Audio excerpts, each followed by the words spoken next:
I want to preface this by saying there are all sorts of musicians out there. Some musicians who absolutely love playing other people's music and reinterpreting it and bringing their own freshness to it. And more power to you. That is awesome. If that's what you want to do, great. But I just wanted to do this video to express how important I feel it is to do original music, um, especially if you're in a small ensemble setting. If you're in a band, that's one of the best best things that you could possibly do, because you're giving a unique voice, you're giving unique sounds to the world. And though so many people do it, uh, actually that's irrelevant. It doesn't matter how many people are doing it, and it doesn't matter how big it is, and it doesn't matter where it goes from there. But just in the very act of creating original music, you can die happy knowing that if your goal is this, is to give something of unique contribution to the world. And who doesn't want to give that? Obviously, some people more than others, but still, I think it's really important to do that. And also, it's really an important musical exercise to get out of your comfort zone and to reestablish a connection with music that is natural and primitive and fun, that goes back to when we were as cavemen, going around the fire and with our makeshift bongos, just having a dance party, of not getting theory out and not getting the mental faculty of music, not letting that overpower the original impulse, which is just to create. It's so important to create original music, no matter what happens, because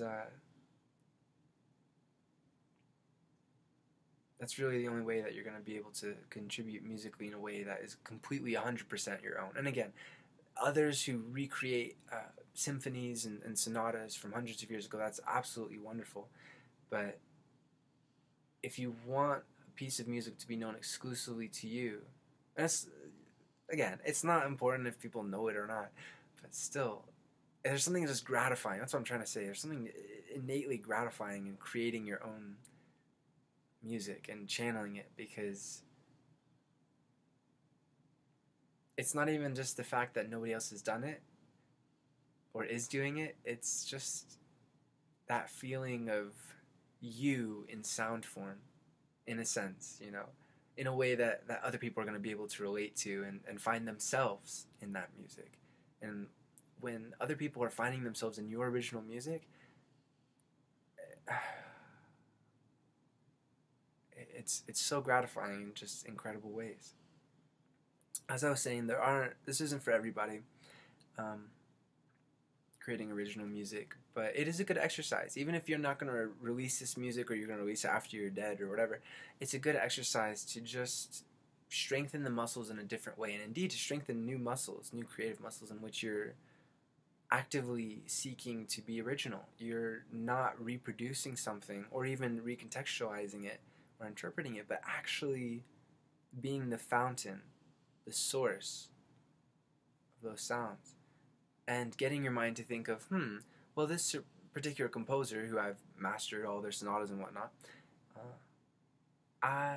they would never write this way. Interesting. Okay. It's just new food for thought. And as creative individuals, specifically as musicians, it's really important that we keep it all fresh, that we never get stagnated. And it doesn't matter how many years we've been playing music, and specifically if you're a musician who really thrives on playing other people's music, it doesn't matter how many years you've been doing that. It's so important to keep it fresh. It's so important to treat it, again, as primitively, as primordially as it all started for us human beings, which is around the campfire. And eventually somebody makes a very rudimentary lute type instrument, and that person, for example, they're not going to have any compositions to go off of. They're going to be forced into creativity, forced into originality. And I think that is one of the most important situations to be in as a musician of any era, of course, is to force yourself into creativity, into originality. And a really great way to do that is to write your own music. If you're having difficulty with this, work with somebody else. Try and see their perspective on making your own music. That's one method. Another method is just to, it's kind of a controversial one in part, but is to get into an altered mind state and then try and play. You're going to be playing in different ways, and you're also going to be a little bit more free of ridicule of yourself, which is very damning as a musician. It can be very hard to get over the mental faculty of an analyzing of, does this sound good? Does this not sound good? Is this right? Does this all make sense? Sometimes you have to get completely, not even worry about the rules of music, recognizing, first of all, that they're a bit arbitrary. I mean, yes, there's a mathematical precision to music, but there are tones that exist in other musical traditions. For example, in the Arabic musical tradition, that don't exist, for example, in the Western harmonic tradition. So in the West, we're missing out on semitones and quarter tones that exist in Turkey and North Africa and whatnot. And so recognizing that these rules ultimately are just constructions for something, an abstract force that is completely impossible to grab onto. Music is impossible to completely map out and understand. How should I put this? Completely impossible to map out fully. It's not impossible to understand. But to say that music has gone this far and that's it, and this is the limits, and everything else is not music. No. Then you have composers like John Cage coming out with pieces that really challenge musical sensibilities. For example, one in which there's not even technically any played music. He just goes up on stage, has a piece of paper, and goes like this for about 4 or so minutes. I don't remember how long it was. And the audience is thus the music.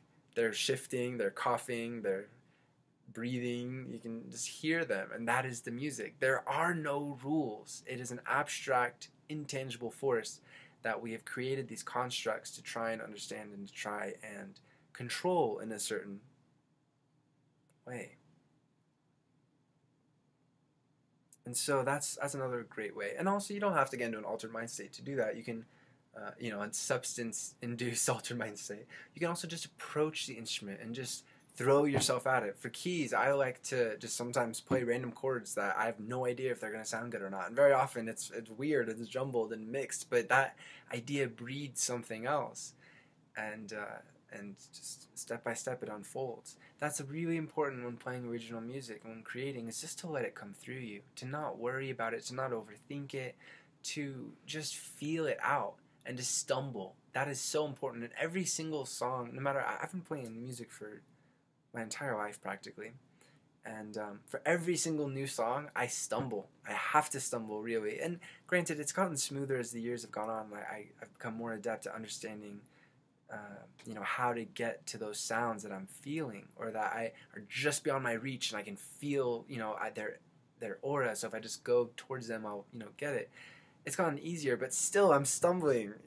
I'll play this crazy awesome solo, and then a new song comes by, and I'm just trying to play maybe 2 notes, and I stumble, and I mess up, and I completely, if you're listening to it, you're like, oh God.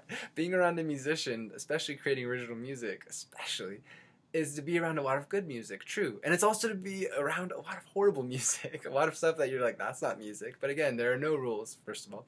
But second of all, that's a part of the process.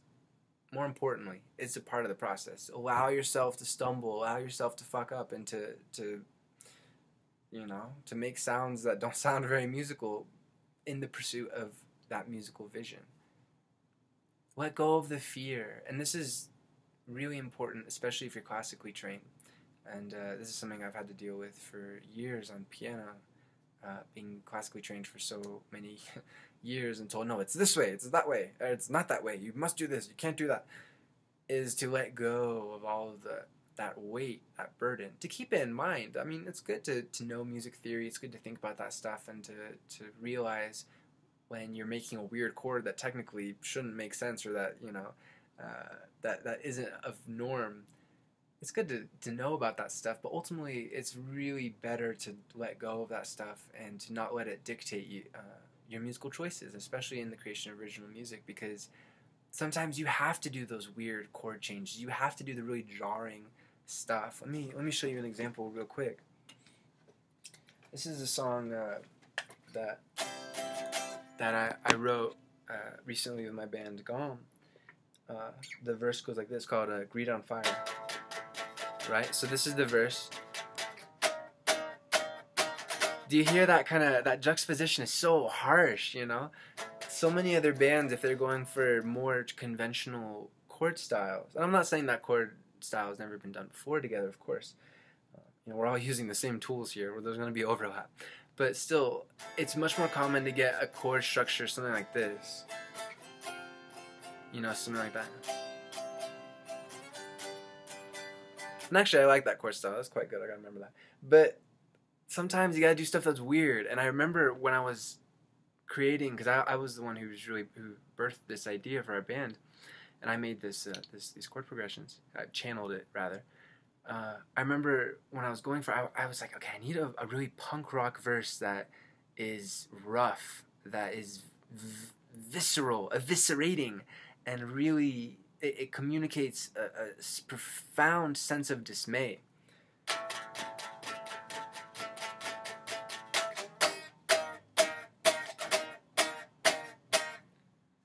You have to let go of the rules. You have to let go of what other people say is the norm. And even if an entire institution or a certain musical tradition says is the norm, or even says, oh, that's not right, that combination of notes you're doing there, you have to let go of that judgment and just let it pour through you. And you have to embrace it, whatever it may be. There are going to be people that don't like that song because that is too abrasive for them, whatever. But first of all, that's not my problem. Second of all, that's a good thing. That says a lot about the music because it's challenging them and it's pushing them into sonic territory they're not quite familiar with. And three, who knows? Maybe they'll like it in later times. If somebody is really impacted a certain way, in a negative fashion by a piece of music or art in general, usually later on they're going to love it later because it's going to make sense to them in a whole new way, and they'll realize it challenged them in some cool new way. But ultimately, it doesn't even matter how other people react. It's more important to just let the music come through you and to embrace the process, whatever it may be, and to do, as I said before, to let your feeling guide you and not get bogged down and it has to be this way or it should be this way. Even if sonically it sounds familiar that way, that's irrelevant. You have to go for what's coming from the heart, what feels right, what are you trying to express, and then going for it. So I know I'm a bias because all I do is make original music. I hardly ever cover other people's songs, and actually I'm not quite adept at doing so because I just don't have the attention span for it. I'd rather focus on my own music, even though technically I could if I wanted to learn it for the vast majority of pieces, quite frankly. But still, I know I'm biased and all, but I feel like everybody should make original music, at least in part. Again, you don't have to release it. That's totally fine. If you're adept at doing cover songs, that's excellent. That's wonderful. But as a musician, just to keep it fresh and also to stretch yourself, I think it's so important to be willing to go into that new sonic territory and to ascribe your name, either publicly or privately, to an original piece of music.